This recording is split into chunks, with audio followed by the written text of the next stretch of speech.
Hey, you guys, welcome back. It's Liv. We often hear people say, and I've even read this in the comments, that Americans don't want to do farm work because it's too hard, long hours, tough labor, and the extreme weather. And while I agree that those conditions are very real, that's exactly what our American men were advocating for and also organized to improve them right before the mass illegal immigration into the United States farm labor beginning in the 1980s. Let me be clear, Americans have worked those jobs before. The idea that our system would collapse without illegal immigrants' labor is simply not true. We've done it before, and that's not the real issue. The truth is, there's a bigger picture here that most people aren't talking about. A false narrative is being pushed that discourages American workers from even wanting those jobs. And if you take a step back, you'll see who benefits from this. It's the employers who hire undocumented workers because it keeps their costs low and their profits high. At the same time, many of these illegal workers aren't just taking jobs no one else wants. They're part of a system where both sides profit while the American workers is left out. Always follow the money and you will find the root of the problem. That's what we're going to discuss today, cutting through the misleading narrative and bring in another perspective on how this system actually works. Let's pause and reflect on the truth because undocumented workers were hired in large numbers. Americans were already doing these jobs. Generations of citizens, black and white together, worked the fields, harvest crops, and provided the labor that kept food on our tables. That's a business decision. Well, that's true, brother. My dad them initially started growing cotton and soybeans. Went broke doing it, so we kind of regrouped and started growing produce. Been doing it for 50 years. Been real good to the family, man. Raised 5 brothers, 3 sisters, and 28 nieces and nephews 28 nieces and nephews. on the farm. On the farm. And everybody was able to live a decent, comfortable life. For many families, farming wasn't just a job, it was a way of life passed down from generation to generation. They carried knowledge, skills, and love for the land, and many saw it as their God given gift. Not everyone was chasing college degrees or trying to become a millionaire. The number of self-identified black farmers in the United States has dwindled over the last century, in part because of discrimination by the U.S. Department of Agriculture. The agency is the economic backbone for most American farmers through its financing, insurance, and research and education programs. Special correspondent Fred DeSam Lazaro reports from Oklahoma, where despite roadblocks to federal aid, there's a concerted push to help black and other underserved farmers survive. I knew I was going to do this since I was 7 years old. First time I pretty much got on a tractor with my uncle, and I love agriculture. Wouldn't give it up for nothing in the world. In these communities, people valued honest work, using the talent God gave them to provide for their families. Farming was their contribution, their inheritance, and their pride.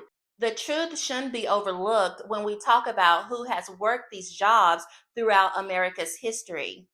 This subject means a great deal to me personally because my grandfather was one of those men who worked these kinds of jobs, and he did it with honor and dignity. He and my grandmother raised 11 children together, and all 6 of his sons knew how to work the land and provide for their families because he taught them those skills. But his contribution didn't stop there. My grandfather also helped build the very schools in our community and many more, brick by brick, laying the pavement that children, including his own, will walk on for years to come. His younger sons, my uncles, were right there alongside him, learning not only how to work, but how to build something lasting for the next generation. When I reflect on that, I believe this is one of the traditions we are losing in America, the pride of passing down skills, values, and a sense of purpose from one generation to the next. That was once the foundation of so many families, including mine, and it's something worth honoring and reclaiming.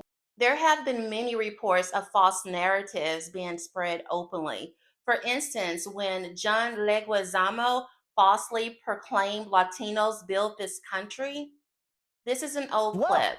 well, I mean, Latin people, we're the largest ethnic group in America, the oldest ethnic group. We built this country. We suffered in this country. We were oppressed, and we're thriving. We add $2.8 trillion to the GDP every year. If we were our own country. The issue was never that Americans refused to work.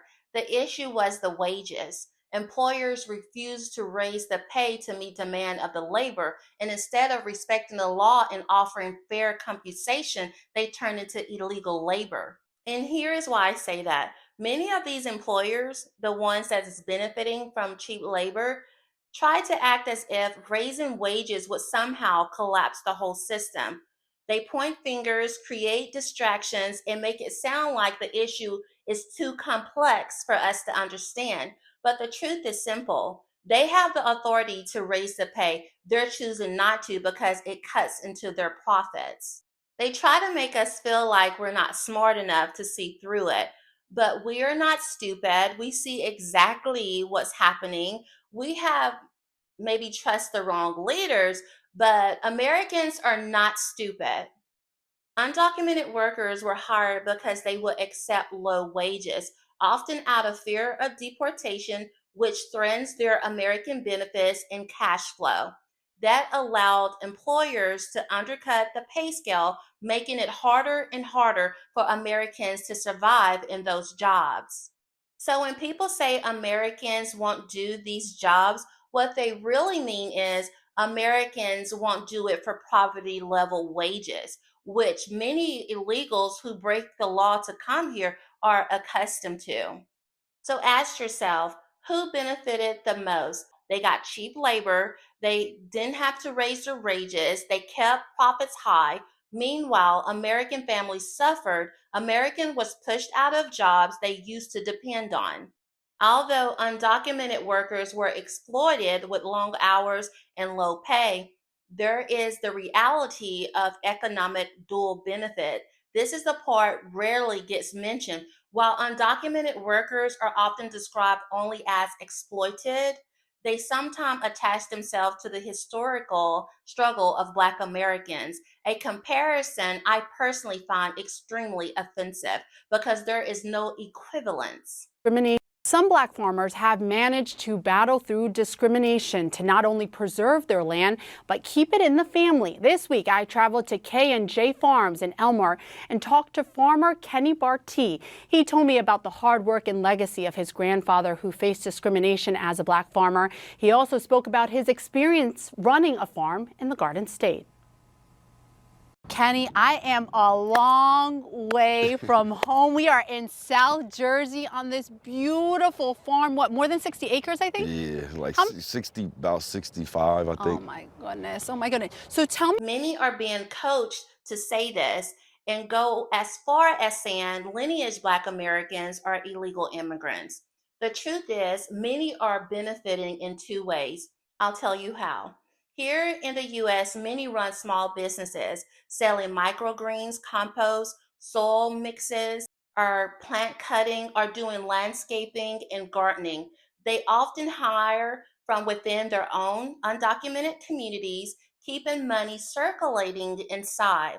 According to the USDA, if you earn just $1,000 a year from crop, you can be considered a farm operation. That opens the door for even small sellers to generate massive farm income. Let me be perfectly clear. That means even small scale activities like selling bags of soil for gardening, plant cutting, compost made from food scraps, or other homegrown produce can qualify. If someone is doing this using an I-10 as a small business or independent contractor, they are technically considered a farmer and can receive the same benefits that Americans with 300 plus acres land and cattle receive. That's big money. Don't take my word for it. Go fact check me. Back in their country, many send money, billions in remittance. That word means large sums of payments, especially by mail. So they send large sums of money every year to support family in their home country. That means while Americans are losing opportunities at home, cash is leaving the US economy to strengthen other nations. So classifying them as victims comes across as a reach. Although many Americans acknowledge them being exploited by employers, many Americans are waking up to the fact that they are also participating in economic systems that gives them dual benefits, a substantial amount of income here in support for their families in their country.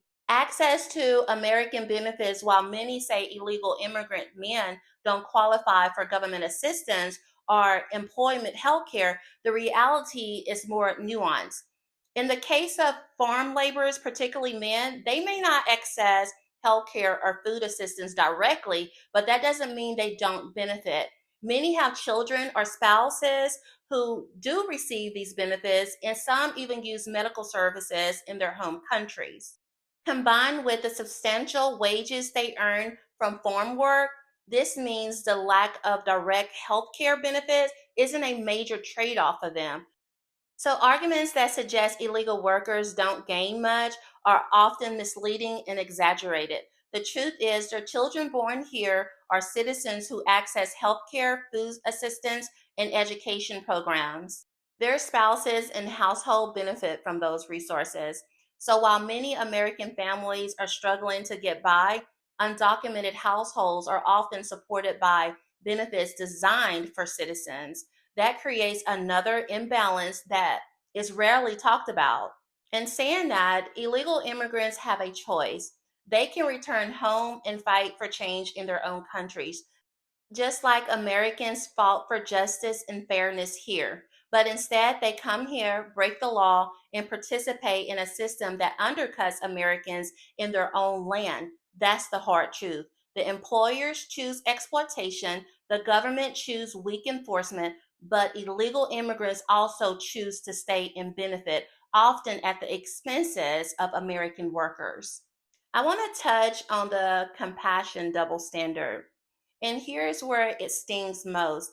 Many Americans, especially descendants of enslaved people who literally built this country with free labor, are told to show compassion for illegal immigrants. Meanwhile, Black American families continue to be torn apart, fathers removed by incarceration, with approximately 37% of Black men in prison. They're the highest population rate. In contrast, illegal immigrants are often able to keep their families intact, access systems of support that could have been extended to Black Americans legally as citizens. Black families fought for birthright citizenship, yet they've never received true reparation or the support that could have helped them thrive even within the law. But where is the compassion for Americans who are displaced, or veterans struggling with mental health challenges, living on the streets, or struggling to support their families with little to no help? For citizens whose families carry this nation's burdens, where is the compassion they demand out of us for the people who cannot leave because this is their country, the only home they have? Americans don't have the choice to walk away. This is our country. We stayed and fought.